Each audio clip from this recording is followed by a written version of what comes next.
తుమ్మల సింగ్ గారికి, రేవంత్ యాదన్నకు, ఈ ward councillor Shiva అర్చన గారికి, రామచంద్రన్న, మల్లేష్ అన్న, సుల్తానక్క, సల్ల శ్రీనివాస్ గారికి, మల్లికార్జున్ గారికి, సుందరేందర్ గారికి, హరిశరాములు గారికి, బహుజన్ సమాజ్ పార్టీ నాయకులందరికీ అందరికీ పేరు పేరున జైబీ.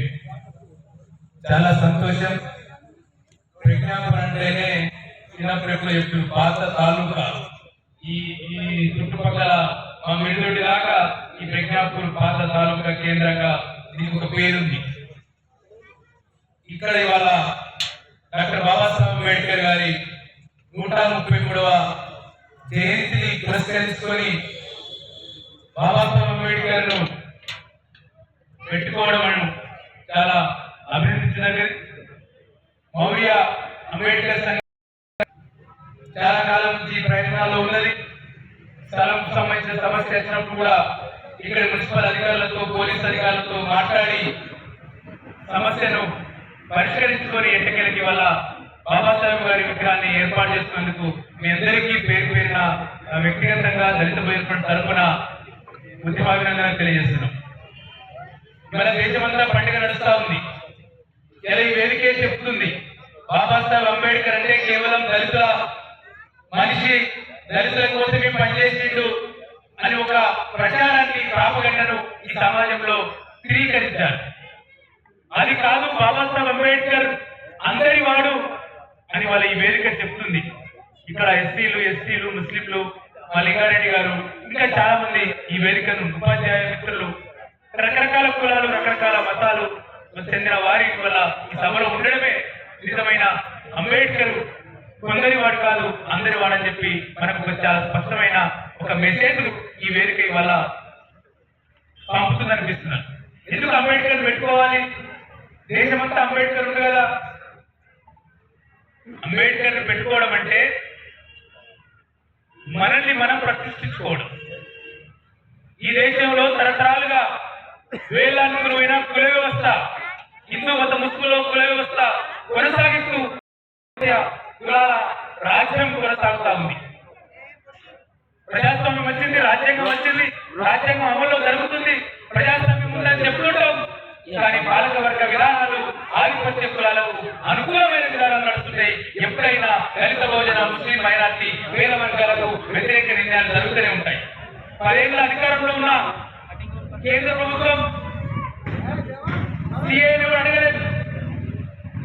ఈ దేశంలో పౌరులకు చట్టం, కొత్త చట్టం అవసరం లేదు, రాజ్యాంగం ఒక చట్టంలో ఉంది దేశంలో. ఎన్ఆర్సీ కూడా అడగలేదు.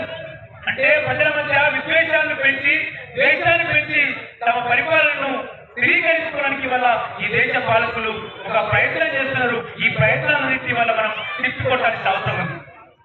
ఇటీవల ఒక కేంద్ర మంత్రి మాట్లాడుతూ ఉన్నాడు, 400 సీట్లు మేము గెలిస్తే ఈ భారత రాజ్యాంగాన్ని మేము మారుస్తామని చెప్తా ఉన్నాడు.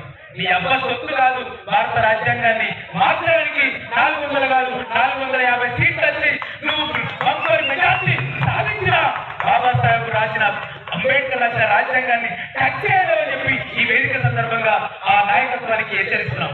ఏ పాపం చేసిన రాజ్యాంగం? మనుషులందరూ సమానంగా ఉండమని చెప్తే మీకు నచ్చట్లేదా? మనుషులందరికీ స్వేచ్ఛ అందించడం నచ్చట్లేదా? మనుషులందరూ ఈక్వల్ గా ఉండాలి, అందరూ సౌభాగ్యంతో, సోదరభావంతో ఉండడం నచ్చట్లేదా?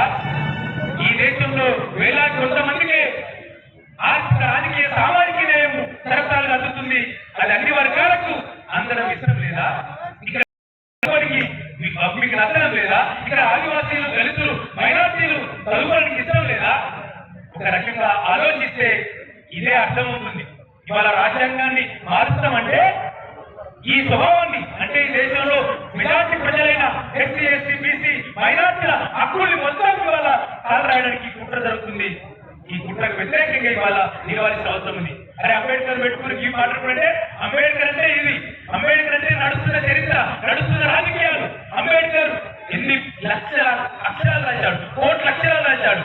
ఈ దేశ చరిత్ర మొత్తం బౌద్ధానికి, బ్రాహ్మణిదానికి మధ్య మాత్రమే ఇవాళ పోటీ జరిగింది, యుద్ధం జరిగింది. ఇవాళ జై శ్రీరామ్, జై భీమ్ మధ్య యుద్ధం జరగబోతుంది. ఈ దేశంలో 4వ ప్రపంచ యుద్ధం ప్రత్యేకిస్తే జై శ్రీరామ్, జై భీమ్ల మధ్యనే వస్త్రాన్ని చెప్పి వాళ్ళ తెలియజేస్తా ఉన్నాం. కాబట్టి ఇవాళ ఈ దేశాన్ని పరిపాలించిన వారు, ప్రజల ఓట్లతో గెలిచిన వారు, రాజ్యాంగం కదా మీకు ప్రమాణం ఏంటిది? ఈ దేశ ప్రధాని ఏ గ్రంథం మీద ప్రమాణం చేసే అధికారం వస్తాడు? ఏ గ్రంథం ప్రకారము తాను ఎమ్మెల్యేగా ఎంపీగా ఎన్నికైతాడు? భారత రాజ్యాంగం కదా. ఈ భారత రాజ్యాంగం తీసేసి నువ్వు మనధర్మ శాస్త్రం తీసుకొచ్చి మళ్ళీ చీకటి వాళ్ళకి, మళ్ళీ ఆరిపోయే వాళ్ళకి, మనుషులకు వెనకడ బట్టలు లేవట, ఇంటి లేదట, ఆరోగ్యం లేదట, చదువు లేదట, అటువైపు పాతకాలం వైపు నడిపేందుకు వల్ల ప్రయత్నాలు వస్తున్నాయి. ఆ ప్రయత్నాన్ని తిప్పుకొట్టడమే బాబాసాహెబ్ కు నిజమైన నివాళి అనేది మనం గుర్తు పెట్టుకోవాల్సిన అవసరం ఉంది. మనందరం సోదరభావంతో ఉంటున్నాం. అరే ఎంత కలిసిమెలిసి ఉంటున్నాం, ఇవాళ ఇంకా చాలా ఐక్యంగా ఉంటున్న సందర్భంగా మన మధ్య విద్వేషాలు ఏమవసరం? మనందరం మిత్రమైంది కదా, సమస్యలు ఉంటే మాట్లాడుకుంటాం, చర్చించుకుంటాం కదా. కాబట్టి మనం చాలా సోయితో ఉండాలి. బాబాసాహెబ్ ఒక మాట చెప్పి ముగిస్తా. బాబాసాహెబ్ చాలా స్పష్టంగా చెప్పాడు. 1931 స్టేట్మెంట్ ఇస్తాడు బాబాసాహెబ్. పుట్టుక నా చేతిలో లేదు, పుట్టుక నా చేతిలో లేదు, నేను హిందువుగా పుట్టాను కానీ నేను హిందువుగా చావనని డాక్టర్ బాబాసాహెబ్ అంబేద్కర్ స్పష్టమైన స్టేట్మెంట్ ఇచ్చి 1930లో ఎందుకు చావన్నాడు? ఇక్కడ అంతరాంతరం ఉంది, ఇక్కడ అసమానతలు ఉన్నాయి, ఇక్కడ అణిచివేత ఉంది, కాబట్టి నేను ఆ మతంలో చావను అని తన గురువు అయిన బౌద్ధాన్ని స్వీకరించాడు. 1956 అక్టోబర్ 16 నాడు దసరా పండుగ నాడు డాక్టర్ బాబాసాహెబ్ అంబేద్కర్ లక్షలాది మంది సమక్షంలో నాగపూర్ కేంద్రంగా బౌద్ధాన్ని స్వీకరించాడు. బౌద్ధం మతం కాదు, బౌద్ధం స్వేచ్ఛ బోధిస్తుంది, బౌద్ధం సమానత్వం చెప్తుంది. అది అటువైపుగా మనం అడుగు వేయాలి. అంబేద్కర్